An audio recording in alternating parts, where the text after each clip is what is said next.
কালীঘাটের কাকু ওরফে সুজয় কৃষ্ণ ভদ্রের কণ্ঠস্বরের নমুনা পাঠানো হলো সেন্ট্রাল ফরেন্সিক ল্যাবরেটরিতে। সঙ্গে পাঠানো হলো 5টি রেকর্ডিং ক্লিপিংও।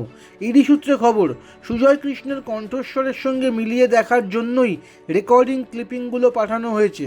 সেন্ট্রাল ফরেন্সিক ল্যাবরেটরিকে দ্রুত নমুনা পরীক্ষার রিপোর্ট দিতে বলা হয়েছে বলে খবর ইডি সূত্রে।